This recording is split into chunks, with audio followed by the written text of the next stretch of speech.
This is a mega video full of recycled crafts for your watching pleasure. Sit back with a hot drink and relax. Hello and welcome to my crafting channel. I'm Alana from Upcycling NZ. I'm going to start with these old glass jars. They're vintage 1950s. I've cleaned them well and I'm going to paint the first one in a vintage green chalk paint. You have to ensure that all of the oils are removed from the surface of your glass before you paint. If you have alcohol wipes, they're perfect for that. I'll paint the second one in a cottage white chalk paint. I salvaged an exterior acrylic house paint from a dump store and its colour is Craigburn, and I'll use that for the third jar. When the paint was dry, I painted the rims as well to remove any discoloration.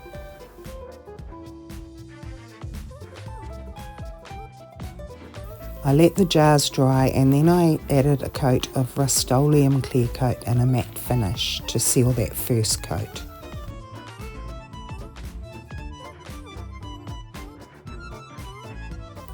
Then I applied a second coat, and that Rust-Oleum clear coat stops the first coat from lifting when you're painting the second.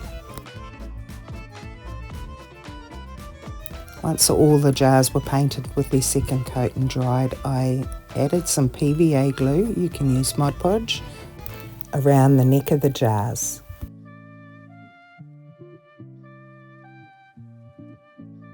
I'm using some twine around the top of the jar and I'm going to place a bow in the centre where there's some raised wording on the bottom of the jar.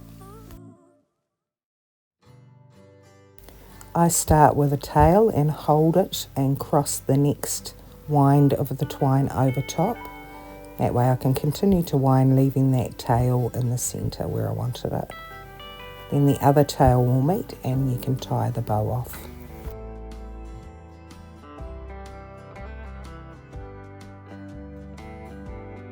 I'll trim the ends off the twine to make the bows nice and tidy.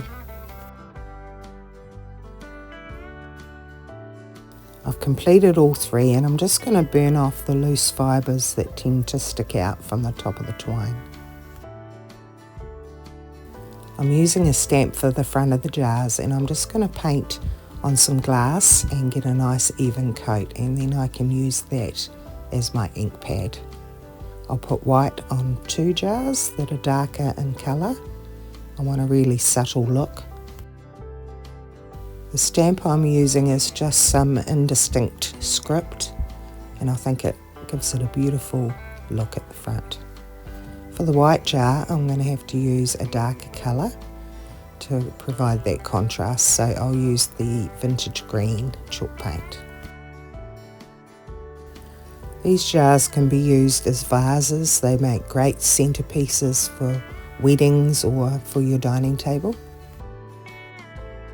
I really want that raised lettering at the bottom to stand out, so I'm sanding that back, giving it a really aged vintage effect.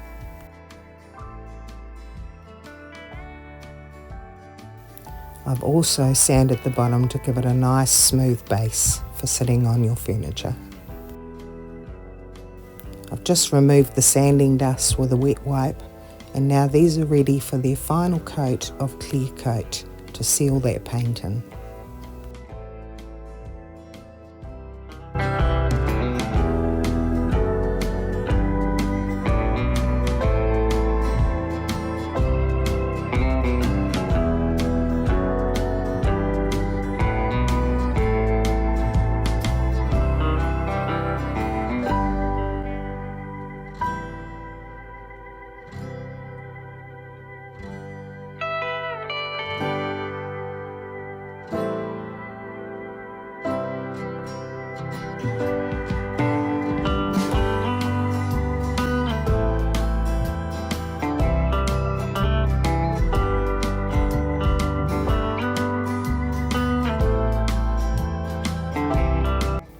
Next I'll use the wider jar, the same vintage 1950s brand. This time I'll paint all three jars the same colour, and I have an acrylic exterior semi-gloss. It's a very, very pale blue, almost white. Again, this was a leftover paint salvaged from the dump store. Far better that this doesn't end up in the dump. Also salvaged at the same time was this little wire tray. It's a little worn and rusty and just needs a repaint to tidy it up again. I've given it a good clean and I'll give it a coat of Rust-Oleum clear coat to stop that rust in its tracks. I'm also spraying a coat of clear coat on the jars after that first coat of paint. This is ready to paint now, and I'm using another remnant paint in an acrylic exterior black. At the dump, the fees you pay are really just an administration cost, so I got about 5 pots of paint for about $3.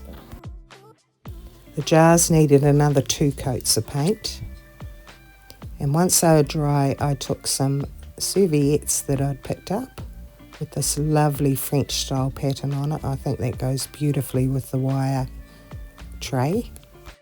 You always must remove the backing paper on the serviettes when you use this technique. I've selected 3 different sections from a couple of serviettes so that they are all the same size but have a slightly different pattern on each. I've just made sure that they're not too wide to cover that raised lettering along the bottom of the jar. Now I'm just going to decoupage those on with PVA glue, or you could use Mod Podge. I'm laying over the jar with a little bit of tension, but being very gentle. The serviettes always go quite see-through once they're glued on, so I needed it to be white behind the serviettes. I'll glue down and trim the join off, and then start to glue on top of the serviettes to remove any wrinkles and bubbles and to give it a protective coating.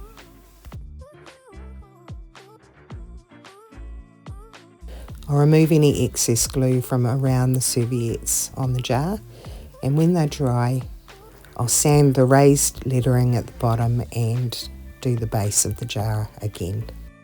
You could put knives, forks and spoons in these for your dinner table.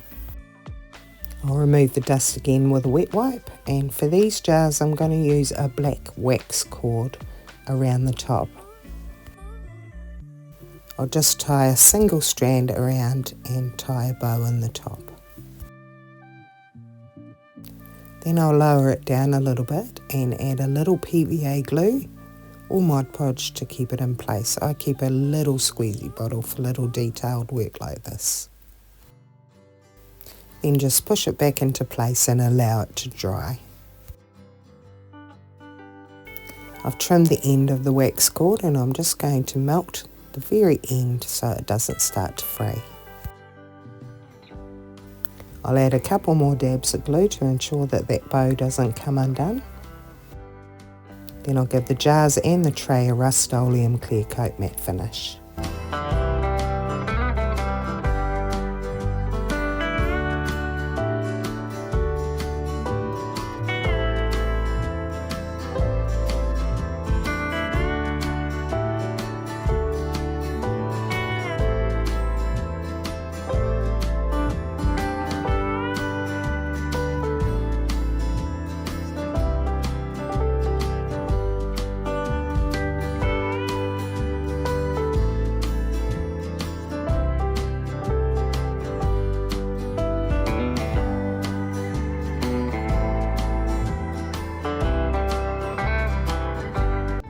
The next project is a redo on an old one. I made this macrame twine and horseshoe hanging and realised that I had the horseshoes upside down because you have to catch the good luck in a horseshoe. So I'm going to change it up and I'm going to make this a much more decorative piece of art. I've removed the horseshoes and I'm giving them a light sand because I'm going to glue them and I want the glue to key into the aluminium. Then I'll give them a clean with a wet wipe, and I'm going to leave these the same colour that they are. I like the rustic look of them. I have a huge variety of metallic looking buttons and bits and bobs that I've picked up from thrift stores and been given, so I'll use these large brassy looking ones. And I'm just going to hot glue those to the centre of each of my horseshoes. Next, I'm taking this flexible wire that you can get from craft stores. I'll thread it through the holes closest to the horseshoe, and then I'm going to begin to wind it around and really secure those buttons to the horseshoe.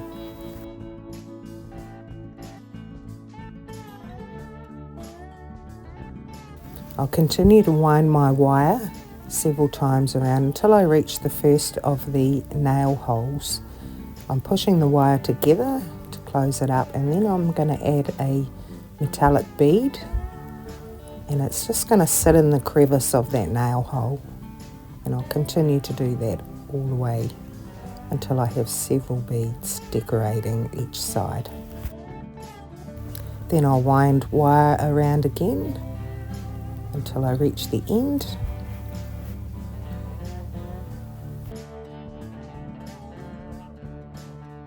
Then I'll just trim the visible end off and hot glue that piece of wire down.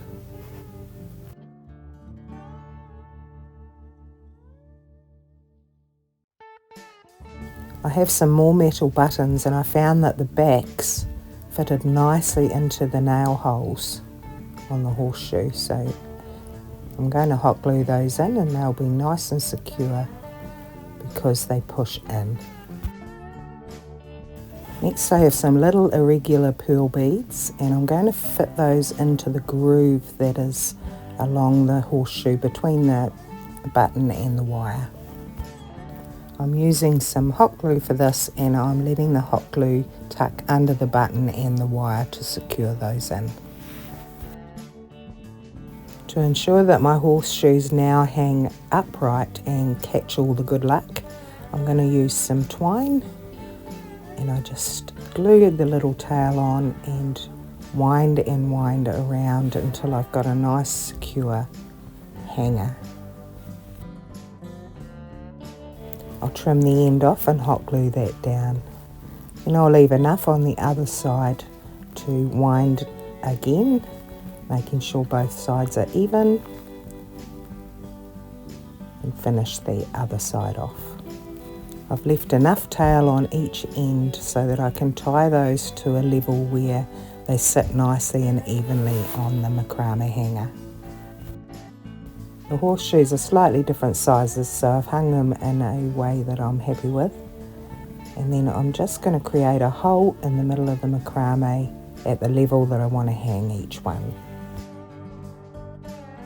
I'll tie a knot in the back, and as I've tied each one on, I've ensured that it hangs in the way that I want it to.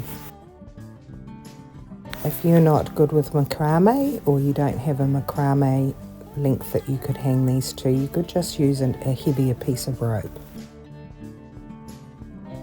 That's now left me with holes where the horseshoes used to be inserted in the macrame, so I'll take some more decorative buttons, and I'm just going to mask the holes on these ones with a little metallic diamante. Then I'll just hot glue these on and cover those old holes. Hot glue tends to stick very well to twine, so these should be very secure. I absolutely love the rustic country feel of this, and it's full of good vibes with 3 horseshoes all catching all that good luck.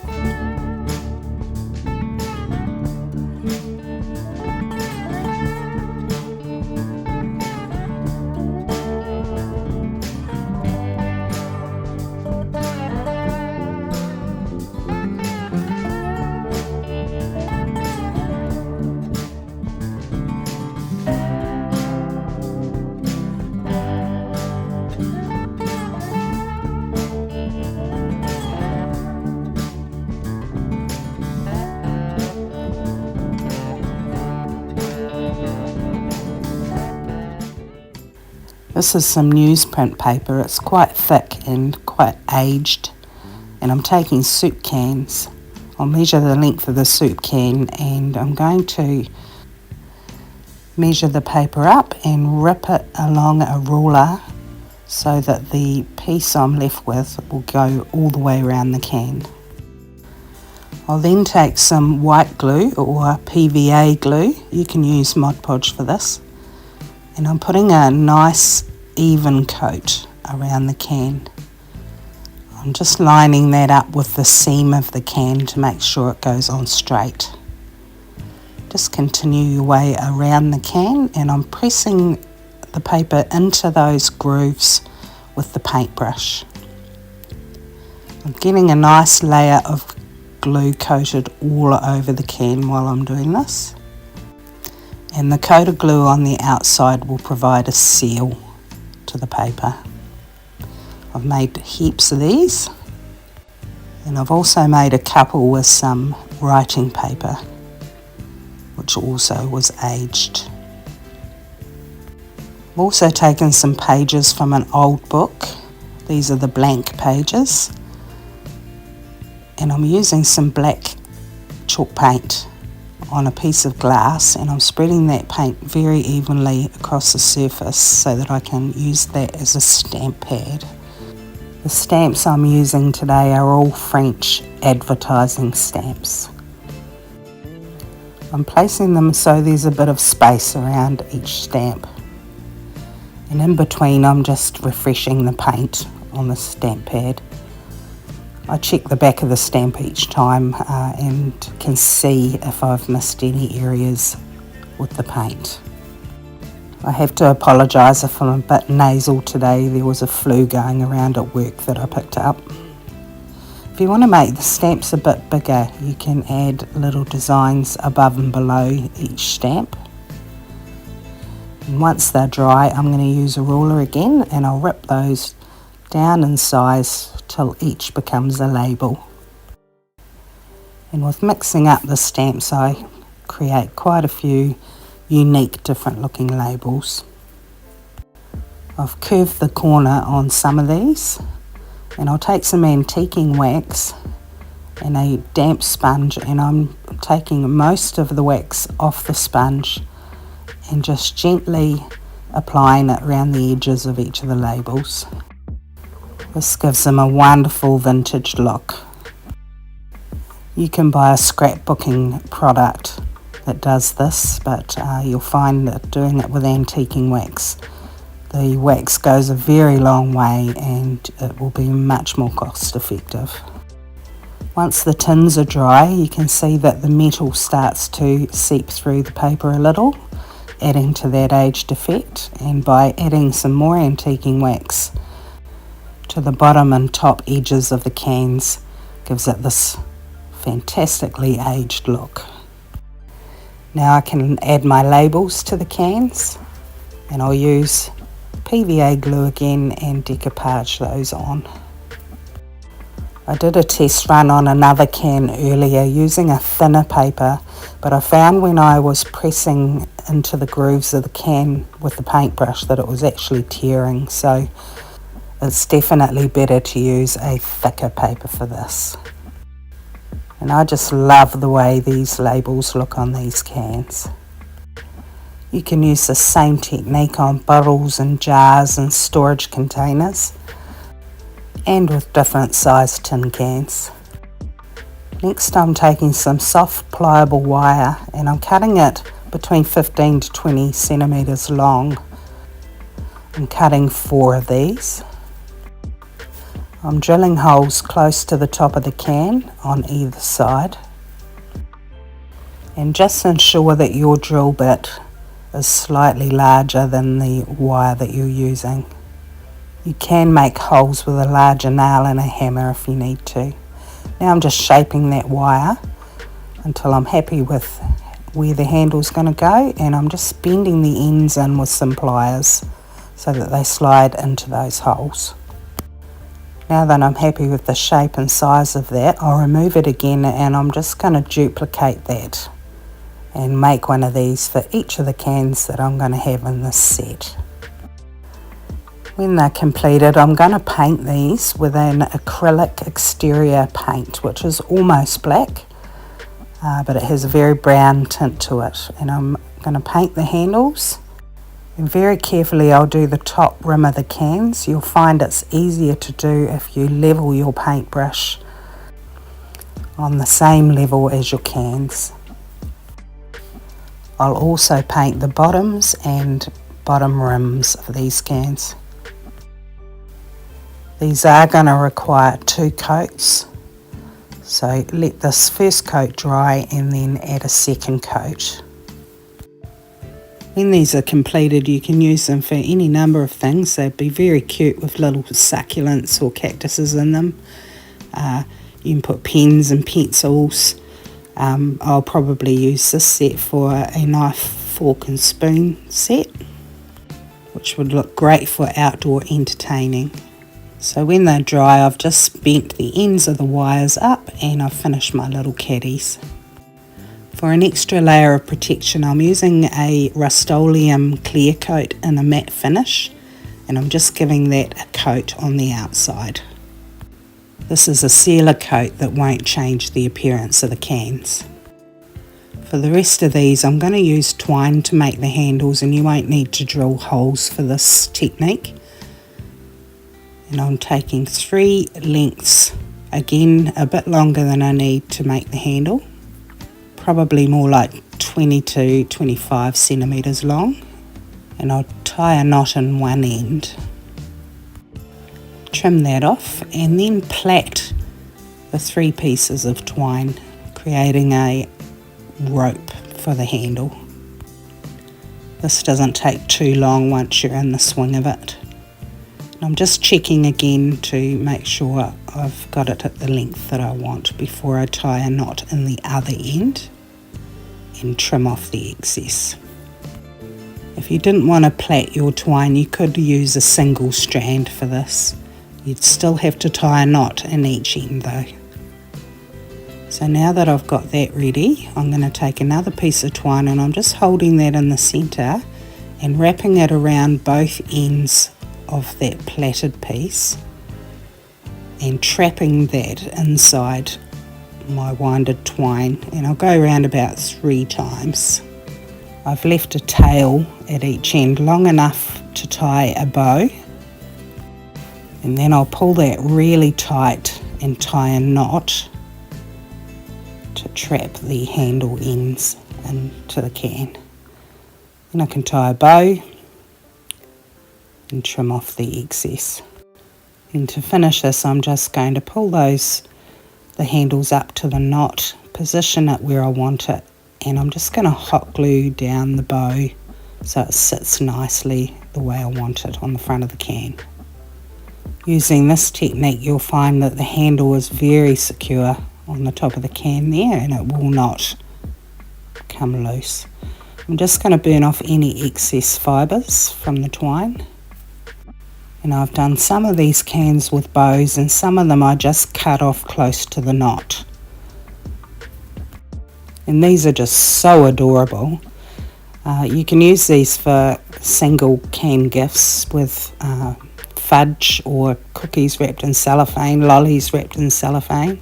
Again, I'm going to put a Rust-Oleum clear coat on these. I wouldn't put candles in these because of the twine handle, but for the metal handle ones you could definitely use candles.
For the next project, I have this old silver tarnish tray that I got from a thrift store, and I'm going to give it a quick coat of Rust-Oleum matte finish, and that will just help the paint to adhere to it.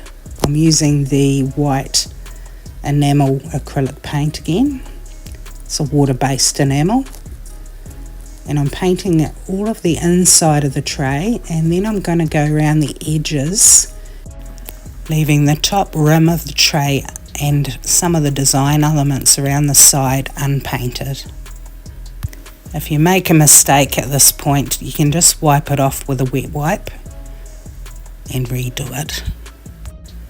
So I can see that this is going to require at least 2 coats, and I ended up doing 3 on this tray.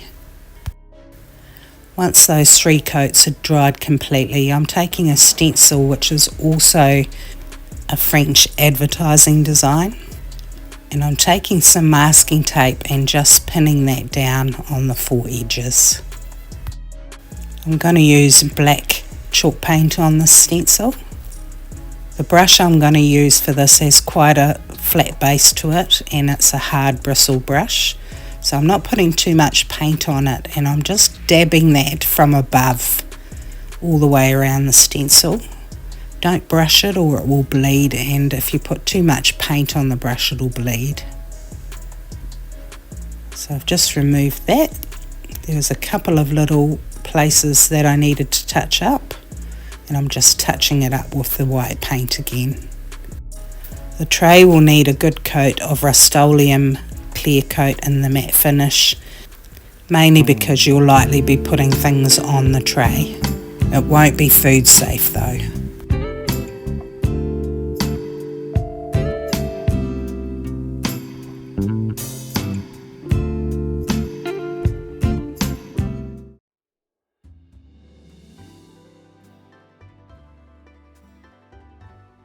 For this next project, I've used this potted meat jar for inspiration, and I'm taking, these are cat food tins and tuna tins, little tiny ones, and they fit tea light candles in them perfectly. So I'm taking some white acrylic based enamel paint. This paint has a nice shine to it, and it'll mimic that ceramic look of the potted meat pots. I'm also going to do a couple of slightly larger tins in the same technique. This paint had excellent coverage, so I only needed to give each of the tins 2 coats. Allow the paint to dry really well in between coats. Once those have dried completely, I'm going to take that piece of glass again and some black chalk paint and spread that out on the glass to create a stamp pad again. I'll use my narrow stamps for these.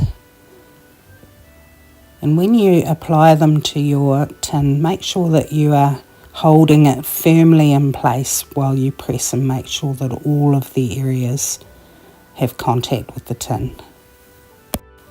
Some of my stamps were a little bit larger than the tins, so I'm just inking up the top part of the stamp and still achieved a similar result. And these are now ready to add tea light candles.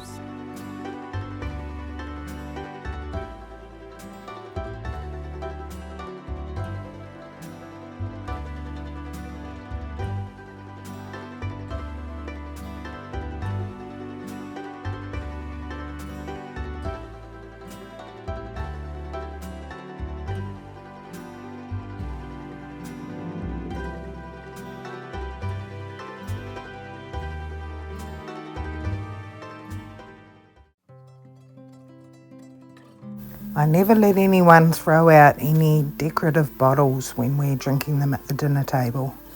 These were some beautiful embossed glass bottles with beautiful shapes, and they're going to be perfect for this project. You can use regular wine bottles or spirit bottles for this. I'm using a folk art chalk paint. This is cottage white. I make these little sponges out of pot scouring sponges, and I just cut them into little squares. Using a sponge stops any brush strokes from being visible when you finish the bottle. I've given each bottle 2 coats of paint, and I've painted all the way up the neck of the bottle but I've left the base of the bottle so that you don't get paint marks on your furniture. This is Rust-Oleum Clear Coat, and it's a matte finish. I'm just giving that a light spray, and that will just stop the paint from chipping off. Next, I'm using some twine and some PVA glue, and I'm just going to put a little glue around the neck of the bottle, create a loop, and then wind the twine around that loop and trapping a tail at the top there. And just continue to apply glue. You can use any type of glue for this. I tend to use PVA or Mod Podge is the best. So I'm cutting a tail when I've reached the end and threading it through the loop, and then you can trim that tail off and pull it through the neck of the bottle so that you can't see it anymore. That'll ensure that it doesn't ever come loose. And I've done all 3 bottles. This is an old necklace that I think it's ugly. I picked up several of these from a flea market for a bag of old jewellery for about $1. I'm going to use them as dressing for the bottle. So I'm going to take some music paper and I'm just stamping a little heart next to the musical notes. And I'm tracing around the discs, which is the part of the necklace I'm going to use. Trimming those out, and I'm going to cut some little slots around the side because those beads are curved on the top. You'll see in a minute how that helps to mould the paper onto the bead. Taking some more PVA glue, and I'm just decoupaging that onto each bead, making sure I get the glue in all of those slots. Once it's dry, I'm taking a fine grit sanding block and I'm just straightening those edges by sanding any excess off. I'm going to use some Folk Art antiquing wax, and I'm just going to age the edge of the paper. Gives it a lovely subtle look. And you put another coat of PVA glue around and seal the edges. Once it's dry, I'm going to thread all of those beads onto some twine, and then I'm going to cut the twine into lengths long enough to tie around the neck of the bottles. Each bottle will have a different size neck, so size those up and then tie them off so that they hang exactly where you want them to on the bottle.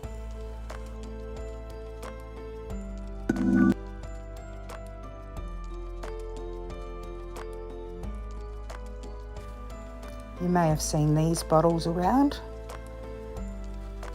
I'm going to apply the chalk paint with a brush this time so that I don't get any paint on that beautiful wrapping, and I can get close to the edges. One of the other bottles came with a glass stopper which happens to fit this bottle as well, so I'm going to use that on this bottle. This bottle also has some factory lettering which is raised around there.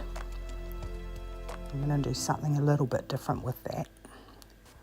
I'm taking the stopper, and a 10-cent piece seems to fit nicely inside the rim there, and I'm taking another music paper heart and using the same process. Cut out the little heart, take some antiquing wax, age the edges again with a sponge, and I'm just going to decoupage that back onto that glass stopper with PVA glue. I'm also going to do a little coat of glue all the way around the lid. Acts as a sealer as well, so it doesn't hurt. So I'm taking that raised print and I'm just going to sand that back a bit so that it's more visible. Give it a slightly distressed look. I'll just touch up that little bit that I accidentally sanded off, and I'm using that same method with the twine, leaving a loop and a tail and wrapping with glue all the way around the neck. You can do as much or as little of that wrapping as you like, but take that tail, thread it through that loop and pull through again. really locks that thread in tight. It's not going to go anywhere after that. Just trim it up and spread the threads back over it. I chipped the paint again, so a little touch up there. This is a little ceramic oriental pendant, I think it used to be. So I'm just going to take some brown thread and tie that through. And I'll make a little, I call them bottle bracelets, little bottle bracelet with that. I've cut it down to size so it sits where I want it. For a tidy look, I'm just burning the stray threads off the twine. Now that I have a matching set, I'm going to take that last bottle and I'm going to hang it on this beautiful piece of driftwood. I'm using some antiquing wax to darken the colour. I don't want to use varnish on this. And I'm just tying the bottle with a knot below the twine wrapping, crossing it over to keep it in a uniform look with the front of the wrapper that came with the bottle, and tying another knot to create a loop at the back of the bottle. It's going to hang from that. Make sure it's nice and strong and trim the ends off. I'm taking 2 little curtain eyelets to be able to hang from the back of this piece of wood.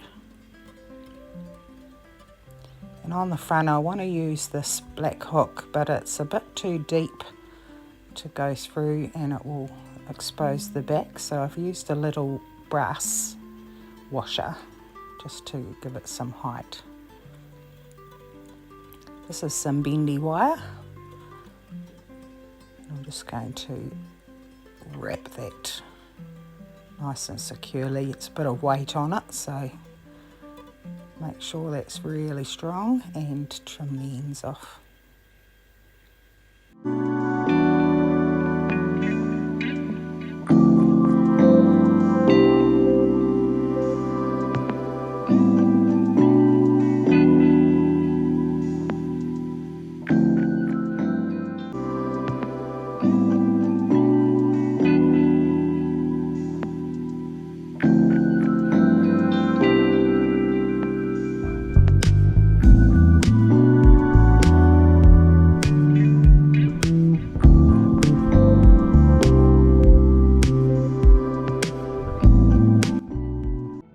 So we'll take this silverware today, a little sugar bowl and a milk jug.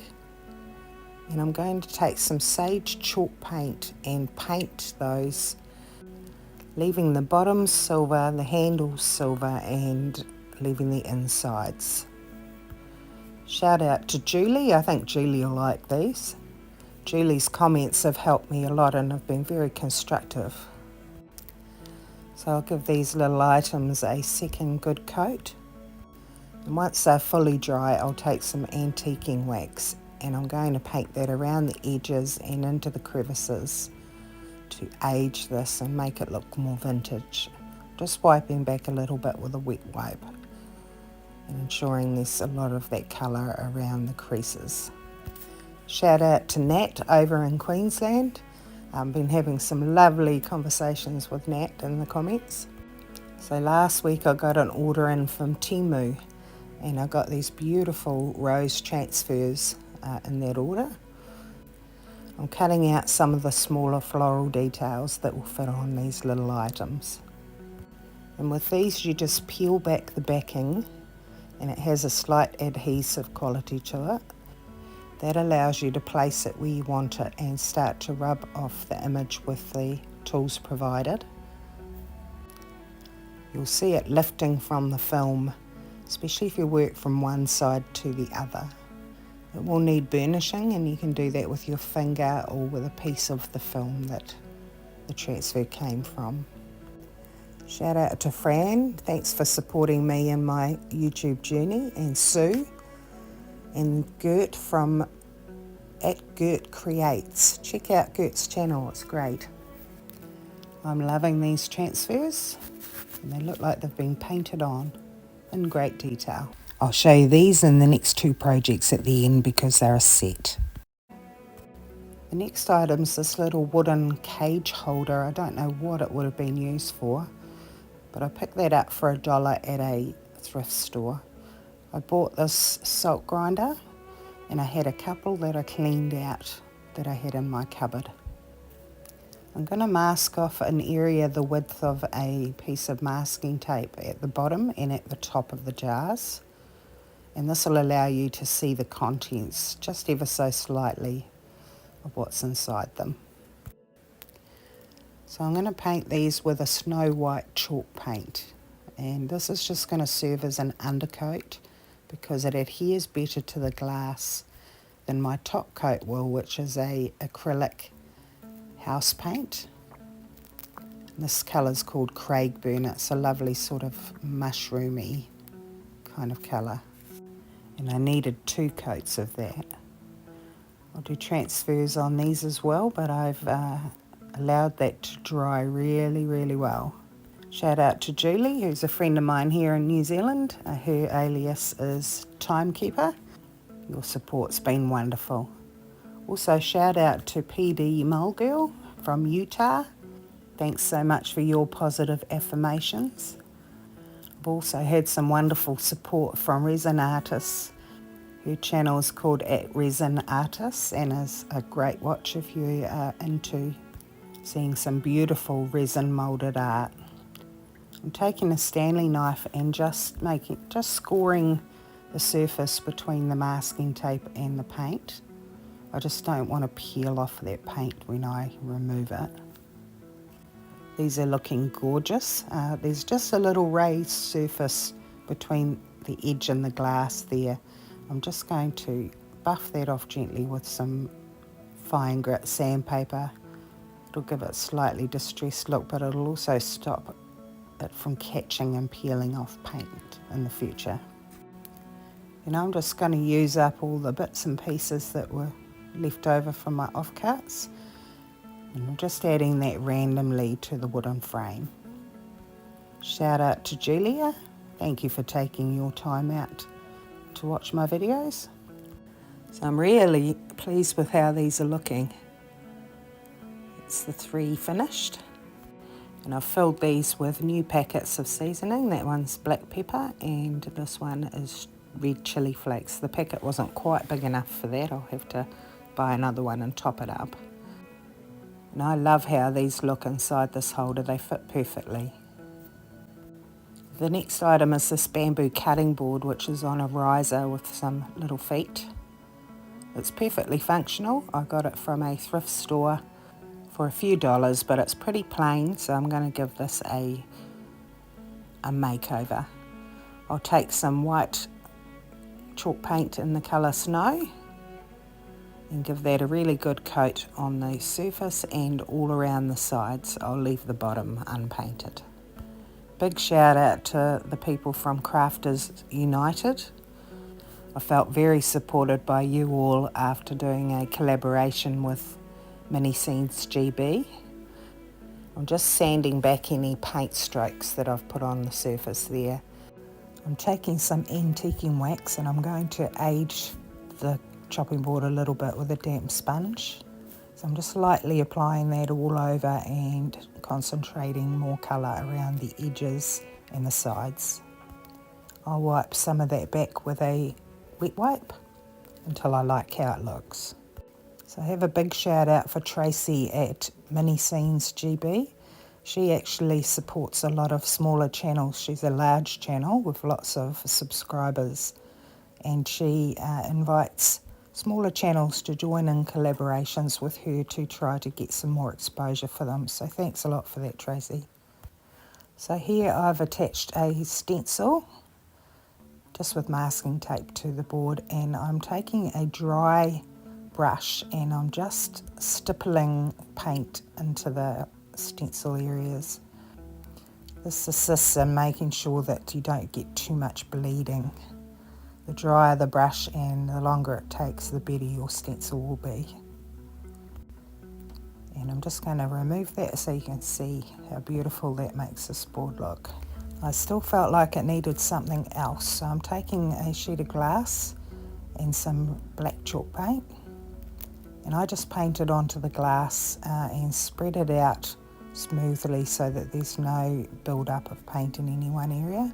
And I'm taking some stamps. I also got these from Temu, and I'm using the paint as a stamp pad. It's always a good idea to look at your stamp and assess whether there's paint on every area of your stamp. And when you apply it, try to provide firm grip on the stamp and press all the areas down. I missed a tiny bit on this stamp, but that's okay. I like the look. And I'll just continue with that, putting stamps in all four corners. I have so many more viewers that I'd love to do shout outs for. But for now, I'm just going to say thank you all so much. I couldn't have done it without you, and I certainly wouldn't have got the 50,000 views. I love you guys. Really appreciate you. This didn't quite look old or distressed enough for me, so I'm just putting a little bit of that black chalk paint on a white wet wipe. And I'm just adding a bit of contrast around the sides and corners of the tray. And I'll wipe that back until I like the way that it looks. And that one's done. Now all that's left to do is to put a sealer coat, and I'm using a Rust-Oleum clear coat in a matte finish. And I applied that to everything that I made today.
For the next little project, I'm taking these beautiful little card quotes I got on Temu, and I'm going to glue these to the music paper using a glue stick and making sure I position it so that on the back there is a little area where I can write something. These are ideal for gift tags, for attractive price tags, and for just decorating your beautiful vintage items. So I'm going to mass produce these while I'm at it because I think I'll use them all in the future. I'm using scissors to cut round each of these. So now I'll take some antiquing wax, and I'm just going to age the edges using that sponge again. There are some very famous quotes in here from William Shakespeare and philosophers and other famous figures in history, and some lovely inspirational words. So I'm just going to use my little hole punch and put a hole in each, and take some twine and cut them in various short lengths. And I'm just doubling them over, pushing the loop through the hole and threading the ends through the loops. This will make them more versatile to tie to all sorts of shaped and sized items. The quotes on these cards are appropriate for every occasion. I haven't found any there that would be offensive in any scenario. And they're done.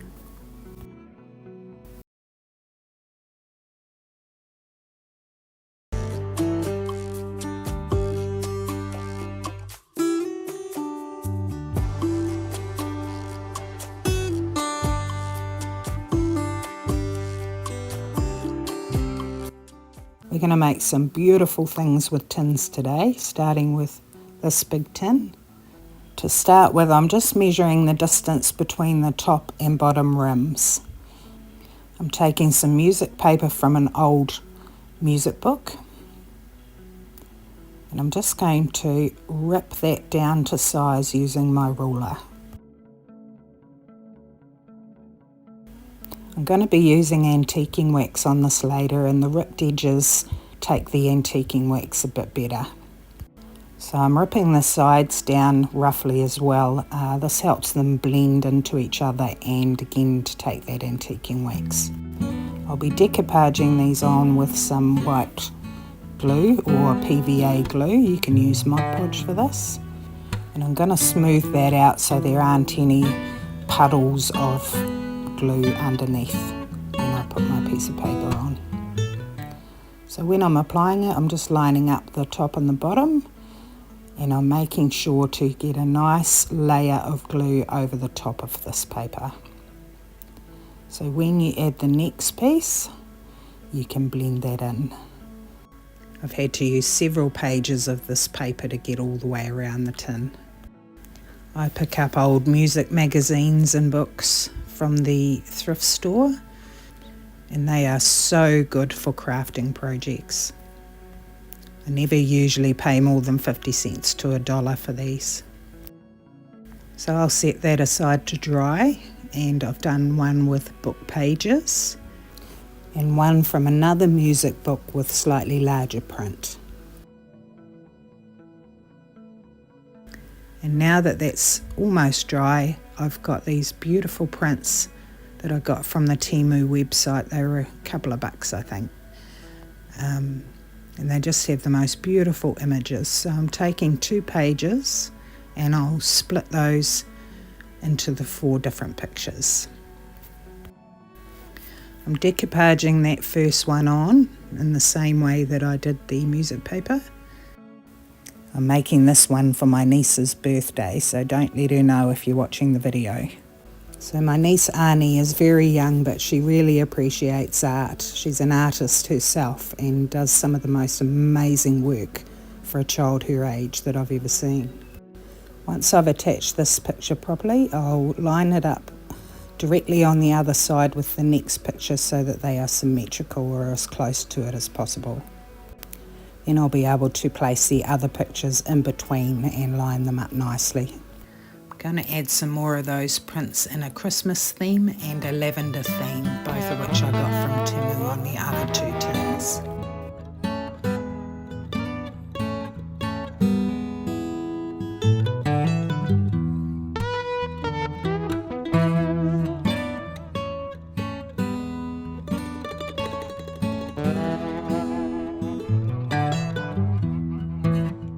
Now I'm waiting for my 3 tins to dry. I'm taking some wooden beads and I've selected some complementary colours to go with my tins, and I'm using this soft flexible wire, and I'm going to cut those into about 35 centimetre lengths.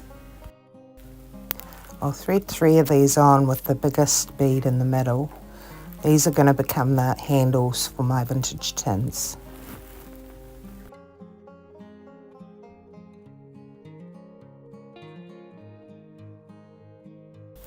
For now, I'll bend the wires down at either side,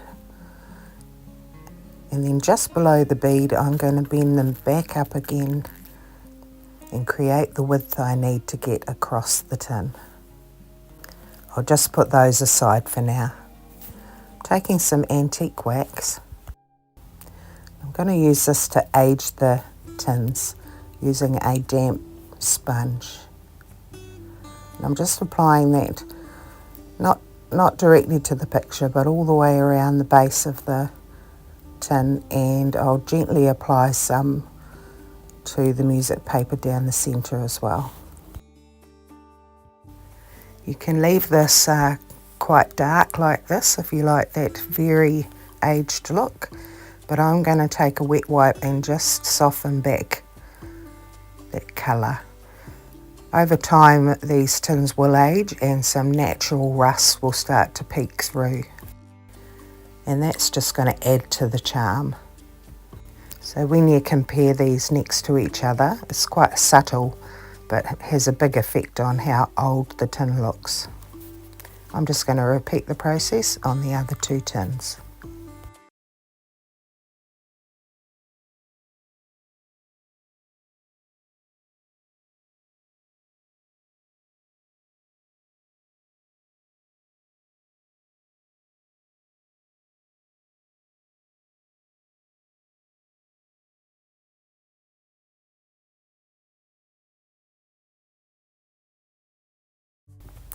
So I'm taking a small drill bit and I'm going to drill holes into both sides of the top of the tins.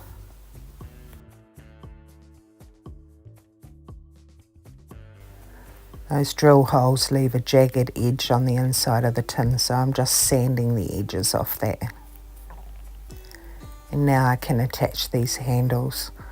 I'm wrapping it round the side of the tin so that the handle can fold back, and threading the wire through the holes from the outside in. I'll fold the wire back on itself and I'll trim down, leaving a little tail on the inside of the tin. These are wire cutters I'm using, but with this soft wire you can actually use scissors or pinking shears. I'm just taking my long nose pliers and twisting a little swivel into the end of each of those. When that's loose enough, it'll just fold back nicely. And the red ones went on the Christmas tin and the brown ones on the lavender tin. Now I'll add a few of the little cards that I made. This one says, "It isn't what we say or think that defines us, but what we do," by Jane Austen.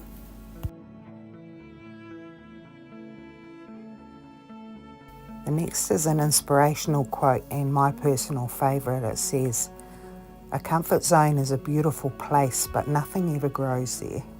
That's so true.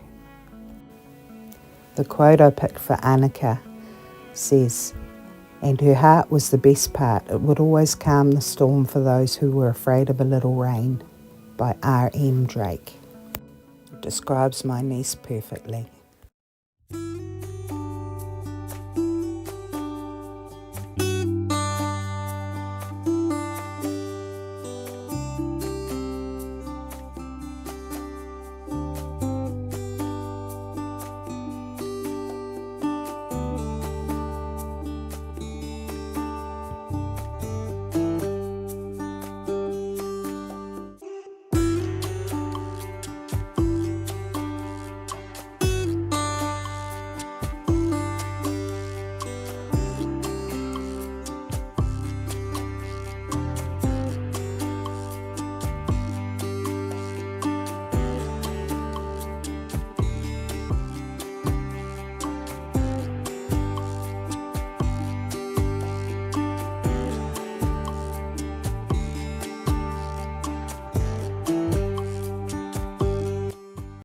Thank you so much for watching, and like, share and subscribe if you enjoyed this video. Remember that sustainable crafting is really good for our environment. Goodbye from beautiful, clean, green New Zealand.